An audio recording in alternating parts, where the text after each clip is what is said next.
जी students, आपके mentors और सुहेल हमारे साथ लाइव मौजूद हैं। बैच 107 एंड 108 का कंबाइंड लेक्चर नंबर 3 स्टार्ट हो चुका है। फोकस रखेंगे हम आज के सेशन। तो हम स्टार्ट करते हैं आज के हमारे सेशन को। किसी को कोई इश्यू तो नहीं है ना इस चीज़ में? अच्छा जी। हमने लास्ट टाइम क्या किया था? वर्डप्रेस का हमने सेटअप किया था ज़ैम्प सर्वर पे। इंस्टॉलेशन थी ज़ैम्प सर्वर की। इंस्टॉलेशन के बाद वर्डप्रेस हमने सेटअप किया, हमारी वेबसाइट सेटअप हो गई थी, ठीक है। और उसके बाद आगे हमने उस वेबसाइट को बनाना है, ठीक है। आज का जो हम सेशन ले रहे हैं, ये सेशन जो है बैच 107 आई थिंक पहले ले चुका है, ठीक है। क्योंकि आज के सेशन में हमने कंप्लीट ओवरव्यू लेना है कि वर्डप्रेस की जो वेबसाइट्स हैं उस पर किस तरह से काम किया जाता है, डैशबोर्ड क्या होता है और बाकी सब चीज़ें, डैशबोर्ड पे आप काम कैसे करते हैं। और तो आपके लिए एक तरह से कह लें कि रिपीट है, ठीक है। बाकी आगे हमने सेम यही चीज़ें करनी है और एक ही चीज़ चलनी है। अच्छा जी। तो जब हम क्या करते हैं, वेबसाइट बनाते हैं वर्डप्रेस की, तो वर्डप्रेस का एक डैशबोर्ड हमें मिल जाता है जहाँ से हम अपनी वेबसाइट्स को मैनेज करते हैं। अब चूंकि हम लोकल होस्ट सर्वर पे काम कर रहे हैं, तो हमें लोकल होस्ट सर्वर जो है सिर्फ सर्वर को स्टार्ट करना है या सर्वर को चलाना है, जो मैंने आपको लास्ट टाइम भी बताया था, ताकि हमारी वेबसाइट इस ब्राउज़र पे रन हो सके। अब देखें, मैंने यहाँ पे वेबसाइट बनाई थी, किस नेम से बनाई थी? बैच 108, ठीक है। 108 लिख लें, 107 लिख लें, अभी तो हमने कुछ किया नहीं वेबसाइट पे, अभी तो दोनों वेबसाइट सेम है, ठीक है। अब देखें, ये बैच 108 की है। मैं यहाँ पे बैच 107 की भी दिखा देता हूँ आपको। ओके। तो देखें, जब यहाँ पे मैं वेबसाइट ओपन करने जा रहा हूँ तो ये एरर मुझे आ रहा है, ठीक है। और ये एरर क्यों आ रहा है? क्योंकि लोकल होस्ट जो है ये रिफ्यूज कर रहा है टू कनेक्ट होने से। क्यों कर रहा है? क्योंकि अभी तक हमने लोकल होस्ट सर्वर जो है उसको स्टार्ट नहीं किया, ठीक है। तो ये एरर अगर आपको आ रहा है तो आप पहले मेक श्योर कर लें कि आपका जैम्प सर्वर जो है ना वो स्टार्ट होना चाहिए।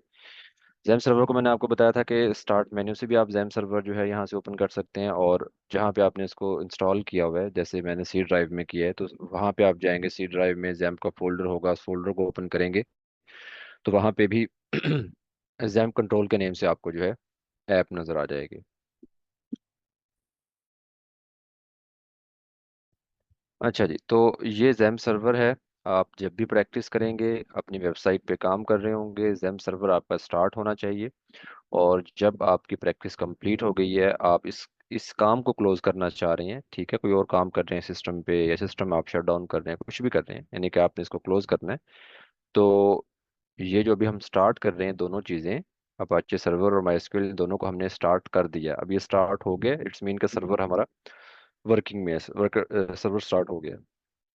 और जब आपका काम कंप्लीट हो जाता है तो आप इसको स्टॉप करते हैं और फिर क्लोज करते हैं। डायरेक्ट क्लोज नहीं करना आपने, ठीक है, स्टॉप करके क्लोज करना है। ले जी, अब हमारा सर्वर स्टार्ट है। एक दफ़ा रिफ्रेश कर लें वेबसाइट को, हमारी वेबसाइट यहाँ पे ओपन हो जाएगी।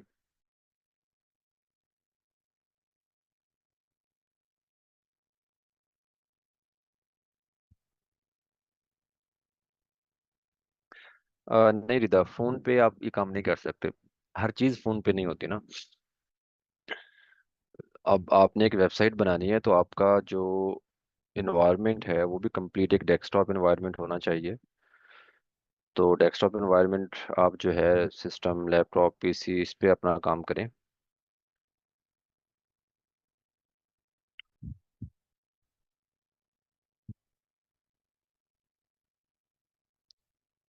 अच्छा, जब देखें, दोनों वेबसाइट बिल्कुल सेम है, क्योंकि अभी हमने इन वेबसाइट्स पे कोई भी काम नहीं किया। ये बैच 107 की हमने पहले सेटअप की थी, उसके बाद बैच 108 के लिए ये वेबसाइट हमने सेटअप की है, ठीक है। दोनों सेम है लेकिन अलग अलग हैं, अलग अलग हैं, ठीक है। अब अगर मैं इस वेबसाइट पे कोई काम करूंगा तो वो इसी वेबसाइट के लिए होगा, वो इसके लिए नहीं होगा, ठीक है। ये आप ध्यान में रखिएगा। तो हम अब दोनों पे तो एट टाइम काम नहीं कर सकते ना, दोनों दोनों पे तो हम चीज़ों को लेकर नहीं चल सकते, किसी एक पे ही प्रैक्टिस हमने करनी है अभी। तो बैच 107 वाली जो है इसको मैं क्लोज कर रहा हूँ। बैच 108 वाली जो वेबसाइट है, अभी के लिए हम इसको स्टार्ट कर रहे हैं, ठीक है। और इस पे हम जो भी काम कर रहे हैं वो सब के लिए, यहाँ पे अब ये चीज़ नहीं है कि बैच 107 के लिए थी या बैच 108 के लिए थी, ठीक है, दोनों के लिए। अच्छा जी। तो ये हमारी वेबसाइट है। मैंने आपको बताया था कि जैसे ही आप अपनी वेबसाइट का सेटअप करते हैं तो फर्स्ट टाइम आपको इस तरह की लेआउट नज़र आ रही होती है। अब यहाँ पे डैशबोर्ड पे हम जाएंगे और डैशबोर्ड पे जाके इस वेबसाइट को बनाएंगे या डिज़ाइन करेंगे। तो डैशबोर्ड पे जाने से पहले एक दो चीज़ें और यहाँ पे मैं आपको बता दूँ, कुछ एरर्स बता दूँ जो कि आपको आ सकते हैं।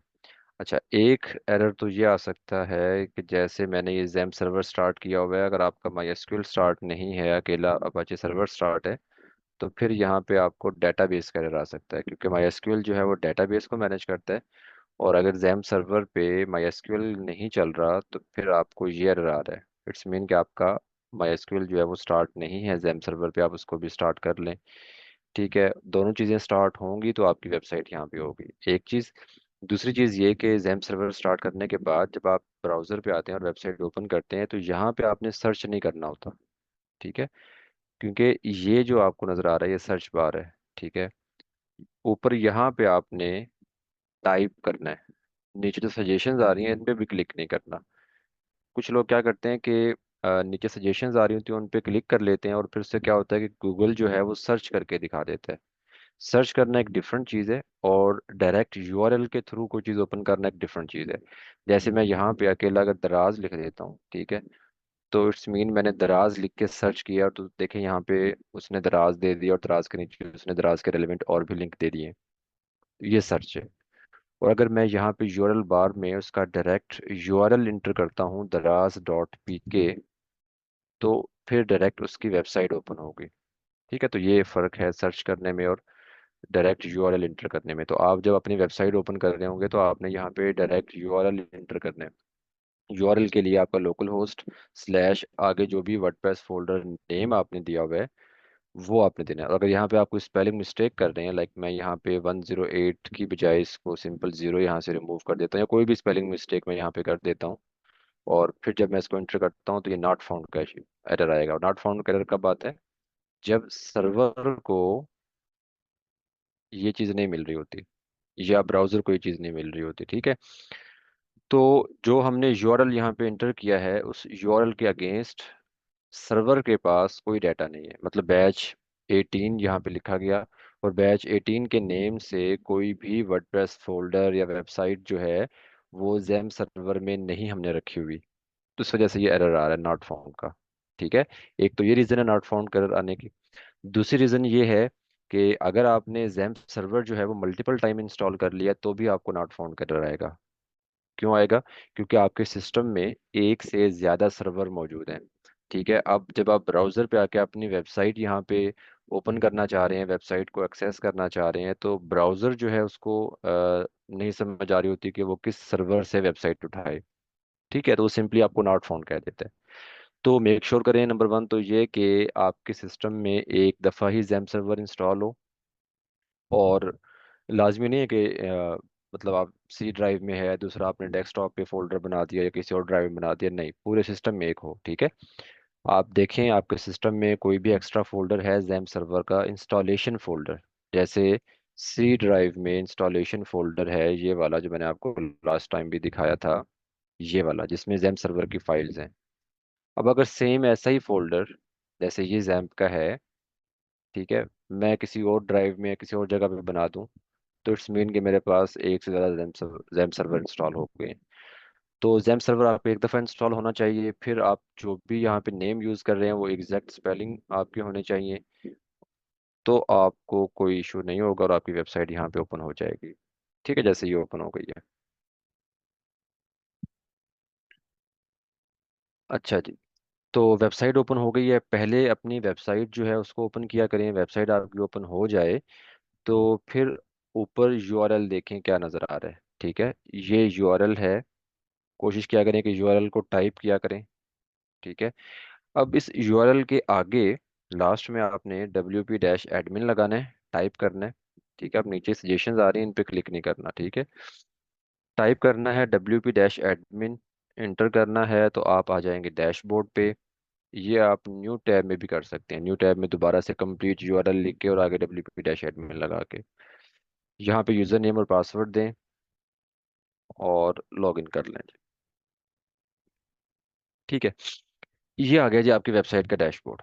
अब इस डैशबोर्ड पे क्या कुछ है, किस तरह से हम इसको यूज़ कर सकते हैं, किस तरह से वेबसाइट बनाई जाएगी, डिज़ाइन की जाएगी, ठीक है, वो सब कुछ इसी डैशबोर्ड पे होगा। तो आज हम क्या करते हैं, कंप्लीट इसका एक ओवरव्यू लेते हैं कि डैशबोर्ड पे क्या कुछ है और कैसे हम काम करेंगे।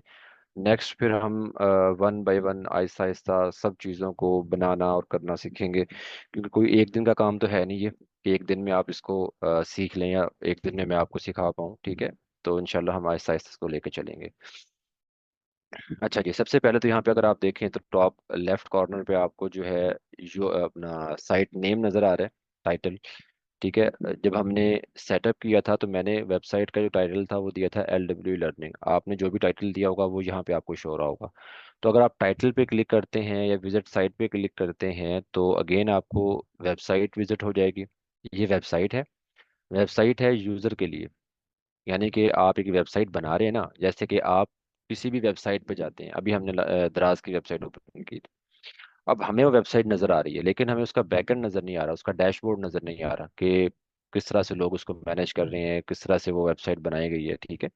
तो ऐसे जो भी वेबसाइट होती है ना, उनका डैशबोर्ड जो होता है वो सिर्फ जो उस वेबसाइट का एडमिनिस्ट्रेटर है, उस वेबसाइट का ऑनर है या डेवलपर है, सिंपल कह लें, उन्हीं के पास होता है, ठीक है। यूजर के लिए सिर्फ वेबसाइट का फ्रंट एंड नजर आ रहा होता है, जैसे ये फ्रंट एंड है, ठीक है। अब ये पेज ये डिज़ाइन जो बना हुआ है यहाँ पे नज़र आ रहा है, ये कैसे बनाया गया है, पीछे क्या कोड है, क्या तरीका है, ये यूज़र को नहीं शो रहा होता, ठीक है। तो इसीलिए आप कोई भी वेबसाइट ओपन कर लें, आपको इस चीज़ का आइडिया नहीं होगा कि ये वेबसाइट किस चीज़ पे बनी है। ये वेबसाइट जो है वर्डप्रेस पे बनी है या कस्टम बनी है, यूज़र की एंड से कोई, आप कह लें कि ये चीज़ नहीं होती कि वेबसाइट वहाँ पे बता रही हो कि भाई मैं इस चीज़ से बनी हूँ, ठीक है। बैकएंड जो होता है वो सिर्फ उन्हीं को पता होता है जिन्होंने बनाया होता है कि वो किस चीज़ पे बना है। तो ऐसे ही यूज़र के लिए ये इंटरफेस अभी जो आप देख रहे हैं, और हमारे लिए ये होगा जहाँ से हमने वेबसाइट को बनाना है, मैनेज करना है। तो यहाँ पे आप क्लिक करेंगे तो आप वेबसाइट को विजिट कर सकते हैं। और ये इसलिए है कि आप यहाँ पे जो भी चेंजेस करेंगे डैशबोर्ड पे, वो आप यहाँ पे आके अपनी वेबसाइट को एक दफ़ा रिफ्रेश करके देख रहे होंगे कि मैंने क्या चेंज किया है, चेंज हुआ है कि नहीं हुआ, ठीक है। ऐसे ही अगर आप आते हैं टॉप राइट कॉर्नर पे तो यहाँ पे आपको जो है अपना यूज़र नेम शो हो रहा है। मैंने यूज़र नेम एडमिन दिया था, ठीक है। आपने जो भी यूज़र नेम दिया होगा वो यहाँ पे आपको शो हो रहा होगा।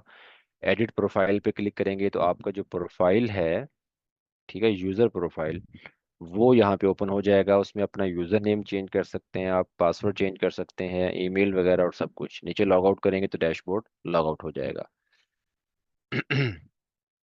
अच्छा जी, उसके बाद ये साइड बार है। साइड बार में आपको ये तमाम ऑप्शंस नज़र आ रहे हैं और इधर जो है वो डिटेल नज़र आ रही है उनकी। जैसे कि अभी हम डैशबोर्ड पे होम सेक्शन पे हैं, तो यहाँ पे वर्डप्रेस की कुछ अपडेट्स आपको शो हो रही हैं, कुछ न्यूज़ इवेंट्स वगैरह शो हो रहे हैं, लास्ट एक्टिविटीज़ वगैरह शो हो रही हैं। तो ये सिंपल एक आप कह लें कि स्टैट्स हैं, ठीक है, और कुछ भी नहीं है। साइड बार में आते हैं, सबसे नीचे सेटिंग का ऑप्शन है। सेटिंग में डिफरेंट सेटिंग्स हैं। जैसे कि अगर हम जनरल सेटिंग पे आते हैं तो यहाँ पे आपके पास ऑप्शन है कि आप साइट टाइटल जो है वो चेंज कर सकते हैं। जैसे अभी मैंने LW लर्निंग रखा हुआ है, कुछ नेम चेंज करना चाह रहा हूँ मैं। आइकन यहाँ पे हम यूज़ कर सकते हैं। आइकन होता है, जैसे अभी ये देखें ना ऊपर वेबसाइट का जो टैब ओपन है तो उसमें जेम सर्वर का आइकन शो हो रहा है। जैसे अगर मैं यहाँ पे दराज की वेबसाइट ओपन करूँ तो यहाँ पे देखें तो ये दराज का आइकन आपको शो हो रहा है ऊपर, शो हो रहा है ना ये, या कोई भी वेबसाइट आप ओपन कर लें तो आपको ये आइकन शो हो रहा होता है टैब में। तो ये जो आइकन होता है जिसको आप साइट आइकन या फेब आइकन भी बोलते हैं, आप यहाँ से चेंज कर सकते हैं, ठीक है। उसका साइज भी मेंशन किया हुआ है। अच्छा जी, उसके बाद यहाँ पे आपके लिए इतना कोई फिलहाल जो है, हाँ, ईमेल आप यहाँ पे चेंज कर सकते हैं। अपने एडमिनिस्ट्रेटर ईमेल जो आपने शुरू में दी होगी वही अभी के लिए यहाँ पे शो हो रही है। अच्छा जी, तो ऐसे ही और भी यहाँ पे डिफरेंट सेटिंग्स हैं जो कि हम आहिस्ता आहिस्ता सीखेंगे जब जब जब उनकी ज़रूरत पड़ेगी, ठीक है। टूल्स जो है, टूल में भी सेटिंग्स आ जाती हैं डिफरेंट तरह की। तो ये भी हम आगे चल के इंशाल्लाह यूज़ करेंगे, इसको देखेंगे। उसके बाद आगे है जी यूज़र सेक्शन आ गया। यूज़र में आप यहाँ पे न्यू यूज़र ऐड कर सकते हैं। यूज़र का मतलब होता है जो इस डैशबोर्ड के यूज़र होंगे। यूज़र का मतलब वो नहीं जो वेबसाइट के यूज़र हैं। वेबसाइट का यूज़र जो होता है वो सिर्फ वो होगा जो वेबसाइट को देख रहा होगा। जैसे भी मैंने ये दराज की वेबसाइट ओपन की हुई है तो मैं एज ए यूज़र यहाँ पे वेबसाइट को देख रहा हूँ, सिंपल, ठीक है। डैशबोर्ड का यूज़र कौन होता है? डैशबोर्ड का यूज़र वो होता है जो कि डैशबोर्ड को एक्सेस कर सके, डैशबोर्ड को लॉगिन कर सके और डैशबोर्ड पे आके वो अपना काम कर सके। अब उसके लिए आप यहाँ पे डिफरेंट यूज़र को ऐड कर सकते हैं, ठीक है। और उनके डिफरेंट रोल होते हैं, डिफरेंट रोल होते हैं। आप ऐसा समझ लें कि जैसे आप सोशल मीडिया का आपको बेहतर आइडिया होगा, सबको, सभी यूज़ कर रहे हैं सोशल मीडिया। तो आप क्या करते हैं, फेसबुक पे पेजेस बनाते हैं या ग्रुप बनाते हैं, ठीक है। तो वहाँ पे ग्रुप एडमिन होता है या पेज एडमिन होता है या अ, और भी डिफरेंट रोल होते हैं, आप बनाते हैं ना उनको, एक्सेस देते हैं। तो सेम ऐसे यहाँ पे होता है कि आप किसी को न्यू यूज़र के तौर पे ऐड कर सकते हैं और फिर यहाँ पे डिफरेंट रोल है। सब्सक्राइबर का है, कंट्रीब्यूटर का, ऑथर का, एडिटर का और एडमिनिस्ट्रेटर का। सबसे टॉप जो लेवल का रोल होगा वो एडमिनिस्ट्रेटर है, जिसके पास कंप्लीट और फुल एक्सेस होती है। उसके बाद एडिटर के पास कम, ऑथर के पास कम, फिर इस तरह से कम होती जाती हैं। तो ये एडिटर या ऑथर वगैरह जो हैं ये मोस्टली यूज़ किए जाते हैं जब आप एक ब्लॉग वेबसाइट बना रहे होते हैं और आप चाह रहे होते हैं कि भाई मेरी ब्लॉग वेबसाइट पे मैं डिफरेंट लोग रख लूँ और वो आके ब्लॉग पोस्ट वगैरह पब्लिश करते रहें।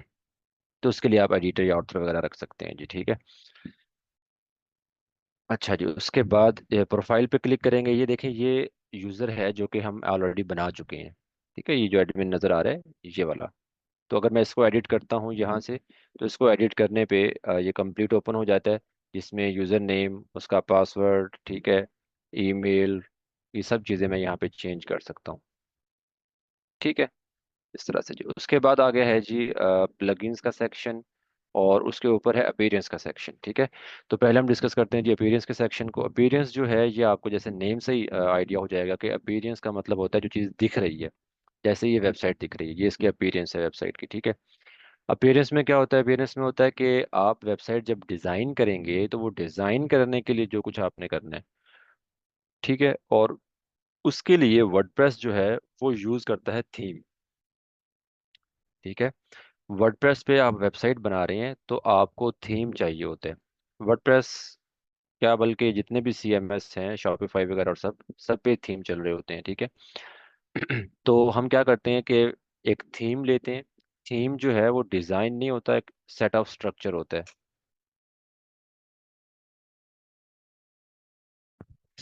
अच्छा, थीम क्या होता है? थीम जो है वो एक सेट ऑफ, आप कह लें, सिंपल कह लें, स्ट्रक्चर होता है वेबसाइट का, जिसके ऊपर आपकी वेबसाइट डिज़ाइन की जाती है, ठीक है। स्ट्रक्चर का मतलब है कि उसके कलर्स कैसे होंगे वेबसाइट के, ठीक है। उसके ऊपर जो फ़ॉन्ट हमने यूज़ किया है वो फ़ॉन्ट किस तरह का होगा, फ़ॉन्ट स्टाइल, फ़ॉन्ट साइज़, ये सब चीज़ें, ठीक है। उसमें हमने जो हेडर फुटर वगैरह है, बाकी चीज़ें बनानी है, वो जो आगे चल के आपको ज़रा डिटेल से मैं बताऊंगा। तो वो कंप्लीट जो एक डिज़ाइन बनेगा, ठीक है, वो डिज़ाइन किस पे बनता है? वो डिज़ाइन थीम पे बनता है। तो हमें क्या होता है कि हम जब वेबसाइट स्टार्ट करते हैं तो सबसे पहले थीम लेते हैं। थीम लेके और फिर उसके ऊपर डिज़ाइन अपना बनाते हैं, ठीक है। तो थीम यहाँ से लेंगे। थीम डायरेक्टरी है, यहाँ पे अगर आप जाते हैं तो अभी कुछ थीम आपको नज़र आ रहे हैं पहले से, एक दो तीन। ये वर्डप्रेस की तरफ से हैं, आपको पहले से वर्डप्रेस ने दिए हुए हैं। और हर साल वर्डप्रेस क्या करता है, एक सिंपल सा थीम जो है वो यहाँ पे अपडेट कर देता है। जैसे 2024 चल रहा है अभी, लास्ट ईयर जो है 2023 था, उससे पहले 2022 था। 2004 से वर्डप्रेस स्टार्ट हुआ है, ठीक है। तो 2004 से अब तक हर साल एक सिंपल सा थीम या लेआउट जो है वर्डप्रेस यहाँ पे अपलोड कर देते हैं। ये जो 2020 की सीरियल है ये सारे वर्डप्रेस के थीम है, ठीक है। तो ये थीम जो है इतने ज़्यादा डिटेल नहीं होते। डिटेल का मतलब इस थीम में इतने ऑप्शंस नहीं होते कि आप इसको कस्टमाइज करें और इसको यूज़ करते हुए अपनी वेबसाइट को आप डिज़ाइन करें। तो हम क्या करते हैं, इन थीम को छोड़ के जैसे नहीं, आप कोई बाजार से कोई चीज़ लेके आते हैं मार्केट से खरीद के और उसमें कुछ डमी चीज़ें ऐड की होती हैं, ठीक है। जैसे कोई गैजेट्स वगैरह लेके आते हैं, उसमें कुछ डमी चीज़ें ऐड की होती हैं सिर्फ एक फिलअप करने के लिए चीज़ों को। तो इस तरह से कह लें कि खैर वर्डप्रेस भी आपको थोड़ा सा ये एक तरह कह लें कि डमी सा कंटेंट देता है।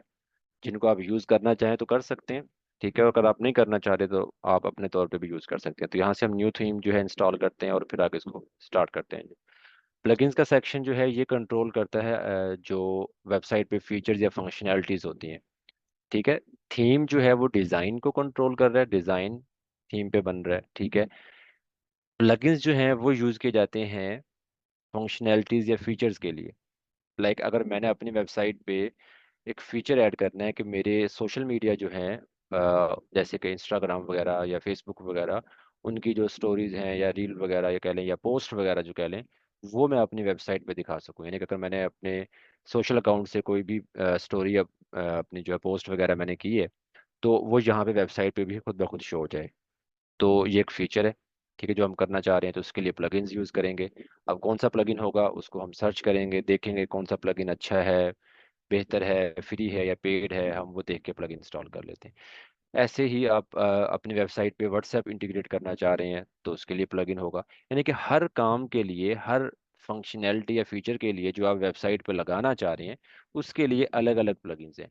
तो जैसे जैसे आपको ज़रूरत फील होती है कि भाई मैंने ये काम करना है वेबसाइट पे, तो हम उसके लिए प्लगइन यूज़ कर लेते हैं। लाइक मैं कहता हूँ कि मेरी वेबसाइट बन गई है, लेकिन वेबसाइट की ना स्पीड स्लो है, स्पीड ऑप्टिमाइज़ करनी है मैंने वेबसाइट की। तो स्पीड ऑप्टिमाइज़ करने के लिए मैं प्लगइन यूज़ कर लूँगा।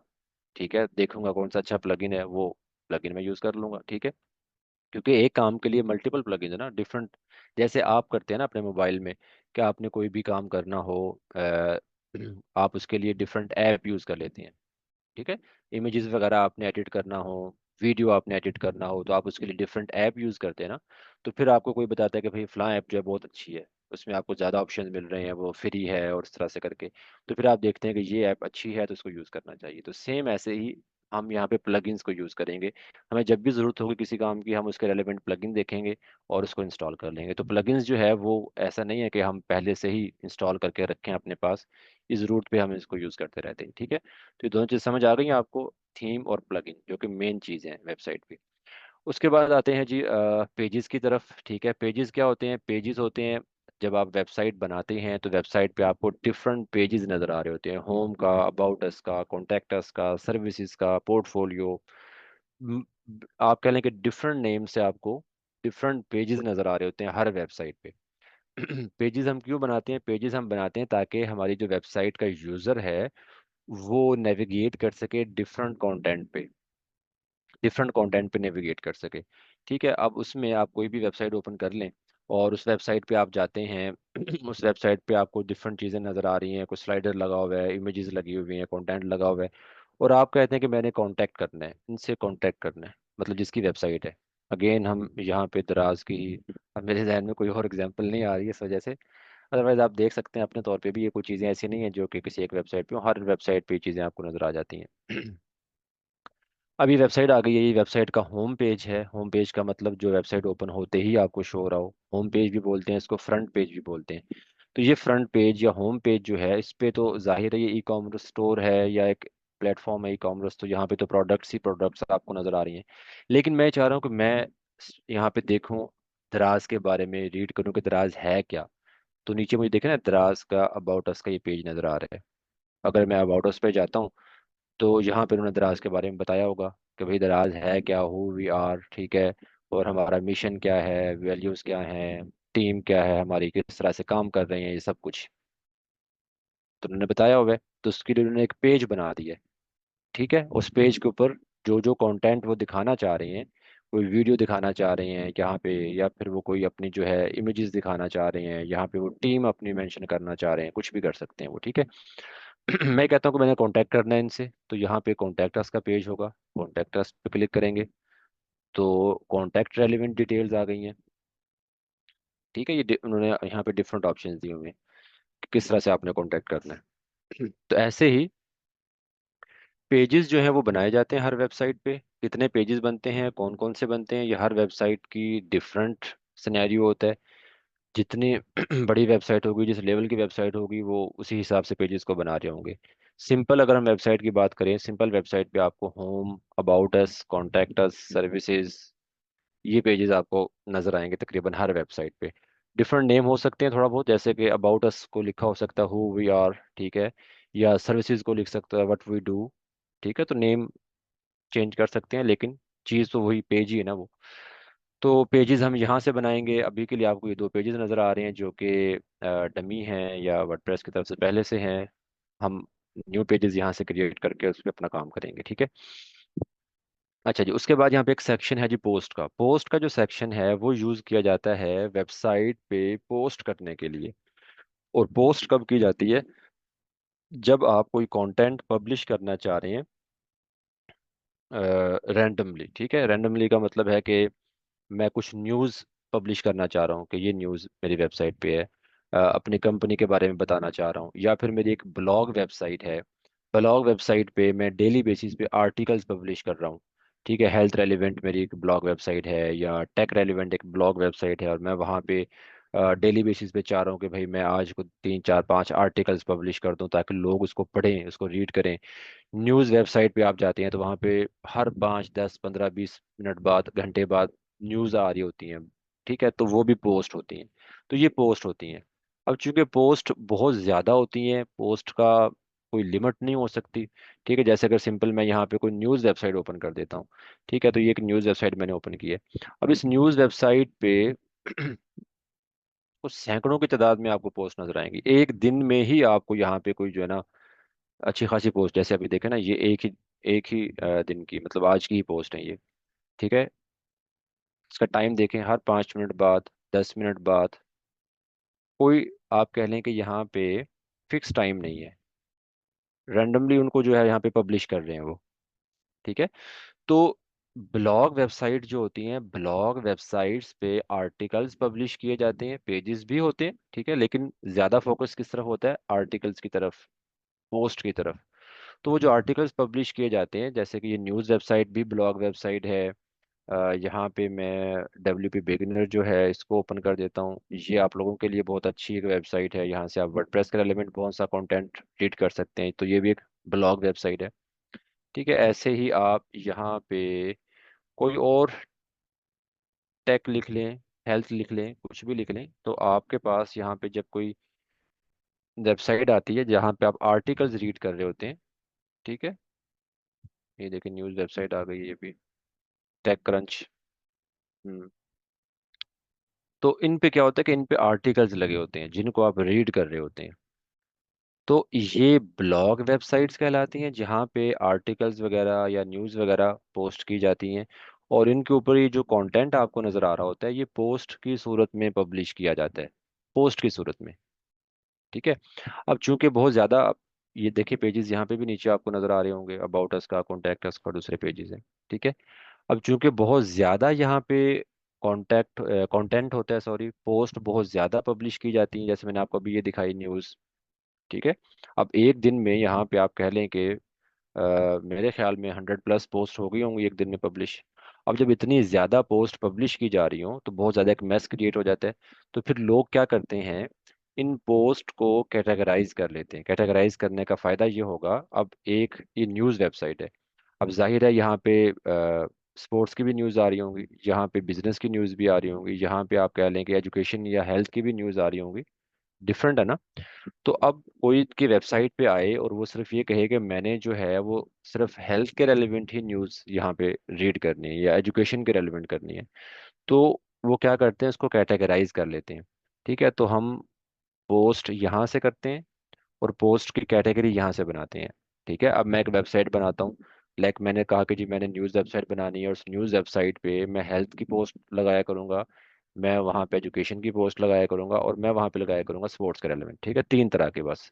तो वो तीन कैटेगरी बना लूंगा मैं। ठीक है, और उसके रेलेवेंट यहाँ पे पोस्ट जो है वो पब्लिश करता रहूँगा। ठीक है, तो इस तरह से आप करते हैं पोस्ट जब आपने पब्लिश करना हो तो। स्पेशली ब्लॉग वेबसाइट आपने बनानी हो तो फिर उसके लिए ये पोस्ट का सेक्शन जो है बहुत इंपॉर्टेंट है कि यहाँ से आपने तमाम पोस्ट वगैरह पब्लिश करनी होती है। अभी के लिए एक पोस्ट आपको नज़र आ रही है हेलो वर्ल्ड की पहले से, जो कि अनकैटेगराइज्ड है। ठीक है, और वेबसाइट पे आगे चल के हम इसको और पोस्ट वगैरह करना, कैटेगरी बनाना और सब कुछ सीखेंगे जी। ठीक है, बाकी यहाँ पे रहेगा जी मीडिया लाइब्रेरी और कमेंट्स का सेक्शन। मीडिया लाइब्रेरी में तो वो तमाम इमेजेस, वीडियोस, PDF फाइल्स, वो सब कुछ यहाँ पे आएगा जो आप इस वेबसाइट पे अपलोड करेंगे। जो भी आपने इमेजेस अपलोड की, जो भी आपने वीडियोस अपलोड की वेबसाइट पे, कहीं भी लगा रहे हैं आप, कहीं पे भी यूज़ कर रहे हैं, वेबसाइट पे अपलोड करेंगे वेबसाइट पे, तो मीडिया लाइब्रेरी में वो सेव होगी। कमेंट्स का जो सेक्शन है ये इस पोस्ट के साथ काम कर रहा होता है। यानी कि आप कोई भी पोस्ट पब्लिश कर रहे हैं, पोस्ट पब्लिश करने के बाद उस पोस्ट के नीचे एक कमेंट सेक्शन आता है, जहाँ पे लोग उस पोस्ट के बारे में कमेंट कर सकें। जैसे ये पोस्ट है, 10 घंटे पहले देखें पोस्ट हुई है। अगर मैं इस पोस्ट को ओपन करता हूँ तो आई थिंक जहाँ पे अभी देखें ये पोस्ट की डिटेल है, एक कंप्लीट आर्टिकल है जिसको आप रीड कर सकते हैं, क्योंकि ब्लॉग वेबसाइट पे आर्टिकल जो होते हैं जो कि आपने रीड करना होते हैं। ठीक है, तो ये कंप्लीट आपने रीड किया, और रीड करने के बाद नीचे जो है, एक मिनट अभी ये ओपन होने दें। पोस्ट के नीचे ना कमेंट सेक्शन आ जाता है। मोस्टली जो ब्लॉग वेबसाइट्स होती है ना वो यूज़ करते हैं पोस्ट के नीचे कमेंट सेक्शन। जैसे आप सोशल मीडिया पे पोस्ट करते हो ना, उस पोस्ट के नीचे कोई भी आके कमेंट कर सकता है। ठीक है, तो सेम ऐसे ही ब्लॉग पोस्ट होती हैं। ब्लॉग पोस्ट पे आप अपनी वेबसाइट पे जब पोस्ट करते हो तो ये देखें, ये कमेंट आ रहा है कमेंट सेक्शन के, यहाँ पे आप कमेंट कर सकते हो। आप कुछ भी यहाँ पे लिख के इस पोस्ट के बारे में, जो पोस्ट ऊपर आपने पूरी रीड की है, इसके बारे में आप यहाँ पे अपने कमेंट्स दे सकते हो। ठीक है, ऐसे ही यहाँ से कोई पोस्ट ओपन कर लें। ठीक है, ये दूसरा ब्लॉग है, ये दूसरी वेबसाइट है, तो इसमें भी नीचे आपको कमेंट सेक्शन मिल जाएगा। तो तकरीबन हर ब्लॉग वेबसाइट जो होती है जिस पे आपको ब्लॉग पोस्ट आप रीड कर रहे होते हैं या ब्लॉग आर्टिकल्स आप रीड कर रहे होते हैं, उनके नीचे कमेंट सेक्शन होता है, जहाँ पे यूज़र जो है वो उस पोस्ट को रीड करके कमेंट्स जो है वो कर सकता है। ठीक है, जैसे ये आ गया इसका नीचे। ठीक है, तो जब कोई यूज़र कमेंट करेगा उस पोस्ट के ऊपर रीड करने के बाद, तो as a admin, as a developer, as administrator हमें वो कमेंट्स यहाँ पे शो हो रहे होंगे, इस सेक्शन में, कमेंट सेक्शन में। ठीक है, लें जी, ये है आपका कंप्लीट डैशबोर्ड जिस पे अभी कुछ आपको ये नज़र आ रहा है, सेक्शंस वगैरह। ठीक है, ये हैं, इन सबको हम Aahista Aahista one by one सबको यूज़ करेंगे, किस तरह से इस पे काम करना है, और फिर आहिस्ता आहिस्ता इंशाल्लाह एडवांस लेवल की तरफ हम चलेंगे जी। ठीक है, तो अब जब हमने सेटअप किया वेबसाइट का, सबसे पहला काम हमारा क्या है? सबसे पहला काम हमारा ये है कि हमने थीम इंस्टॉल करना होता है। ठीक है, थीम इंस्टॉल करेंगे, वेबसाइट को डिज़ाइन करना सीखेंगे, डिफरेंट उसके जो पोस्ट पेजेस वगैरह ये सब चीज़ें हैं इनको बनाना सीखेंगे, डिज़ाइन करना सीखेंगे, फिर हम फंक्शनैलिटीज़ की तरफ आएंगे, और फिर थोड़ा सा एडवांस हमने काम करना है। उसके बाद फिर जब वेबसाइट कंप्लीट हमें बनाना आ गई, डिज़ाइन करना आ गई, फिर वेबसाइट को इंटरनेट पे लाइव करना, डोमेन होस्टिंग और ये सब चीज़ें लास्ट में होंगी। जी ठीक सर। है, ये लें जी सर, इज इट ओवर? जी सर।